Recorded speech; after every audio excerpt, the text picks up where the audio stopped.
Assalamualaikum warahmatullahi wabarakatuh. Pada kesempatan yang berbahagia ini, saya akan menjelaskan 5 materi secara singkat materi kuliah kepribadian. Yang pertama ada personality. Nah, di personality kita membahas berbagai hal. Yang salah satunya ada vision kita ke depan seperti apa, ada goal setting untuk mencapai menjadi sukses seperti apa, dan kita juga harus mengetahui analisis SWOT dari kemampuan kita, kayak gitu ya teman-teman. Dan di bab sini juga kita mempelajari apa sih yang membuat kita spesial. Salah satunya kita mempelajari itu dengan social identity maps. Ya, kita mengetahui core kita seperti apa, chosen kita apa, dan given kita apa. Kayak gitu ya teman-teman. Dan tak lupa di bab ini kita juga mempelajari nih tentang fixed mindset and growth mindset. Nah, di bab selanjutnya kita mempelajari tentang leadership. Leadership ada suatu kemampuan untuk mengolah orang lain untuk mencapai tujuan. Kayak gitu ya teman-teman. Kemudian pemimpin yang bagus itu seperti apa sih? Nah, pemimpin yang bagus itu harus mempunyai visi yang bagus, inspiratif, mempunyai komunikasi yang bagus, dan stimulasi walking yang juga bagus. Kayak gitu ya teman-teman. Itu juga menurut Goldman itu ada 6 leadership style. Yang salah satu ada commanding, visionary, affiliate, democratic, patient, and coaching. Kayak gitu ya teman-teman. Selanjutnya kita masuk ke bab 3. Bab 3 itu tentang active listening and inclusive leadership. Kayak gitu. Nah, di sini kita membahas yang pertama ada developing leader skill. Ada 3 ya teman-teman. Yang pertama ada human skill, kemudian conceptual skill, dan technical skill. Kemudian kita harus memahami tentang active listening, karena listening ini juga harus kita pahami ya, skill yang harus kita kembangkan, kayak gitu teman-teman. Karena dengan listening yang bagus, kita bisa membangun hubungan yang baik, dan lain-lainnya, kayak gitu. Selain itu juga kita harus mempunyai skill yang namanya conflict management. Dengan conflict management, karena permasalahan konflik itu tidak bisa dihindari, tapi hanya bisa dikurangi, kayak gitu. Harus mempunyai kemampuan ini ya teman-teman. Kemudian kita juga harus memiliki kemampuan inclusive leader, ya seperti apa, curiosity, cultural intelligence, collaboration, courage, dan lain-lainnya, kayak gitu ya. Di bab selanjutnya kita akan membahas tentang individual dan group decision making. Wow, ini menarik ya. Seperti video yang telah dibahas oleh Mr. Simon Sinek, di sini kita harus dalam permasalahan kita harus ada 3 tahap. Yang pertama ada why, kemudian how, dan what, kayak gitu ya. Kemudian di bab ini juga kita mempelajari proses gimana kita membuat making decision.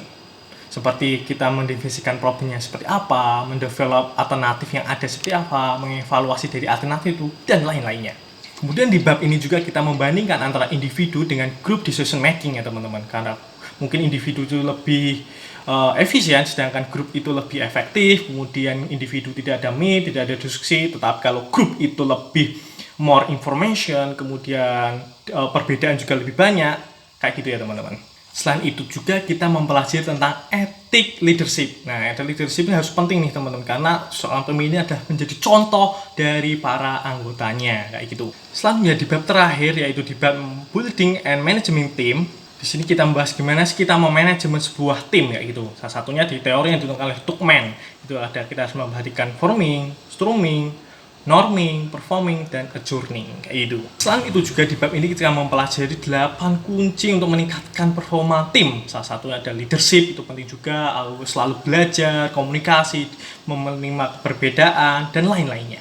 Dan di bab ini juga kita mempelajari leadership in culture, different in culture, seperti perbedaan gaya kepemimpinan di berbagai negara, yang tentunya ini sangat bermanfaat untuk kita. Pertanyaan yang kedua, saya akan menjelaskan pengalaman saya dalam berorganisasi dan tantangan yang paling sulit pernah saya hadapi. Yang pertama, situasi.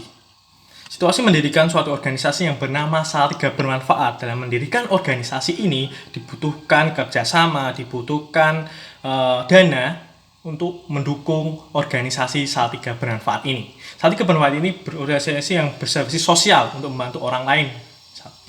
Kemudian action yang saya ambil yaitu mencari pihak-pihak untuk diajak kerjasama dalam organisasi ini.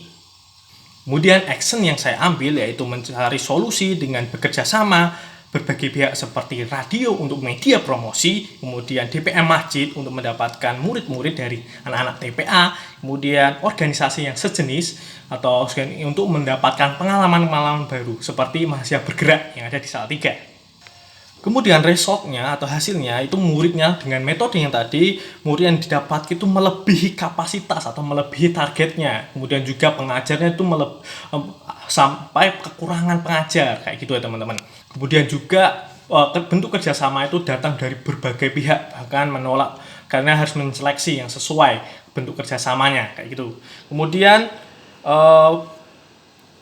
organisasi ini berjalan dengan sesuai di luar ekspektasi, seperti ya maksudnya. Kemudian masukan untuk perkuliahan kepribadian ini, sejauh ini mata kuliah ini sangat menarik gitu dibandingkan mata kuliah yang lain, karena dalam hal penyampaian materi dan metode yang belajarnya yang sangat interaktif, sangat dengan video juga yang tidak monoton, sehingga harapannya kedepannya metode ini dipertahankan. Terima kasih Bu Fani. Wassalamualaikum warahmatullahi wabarakatuh.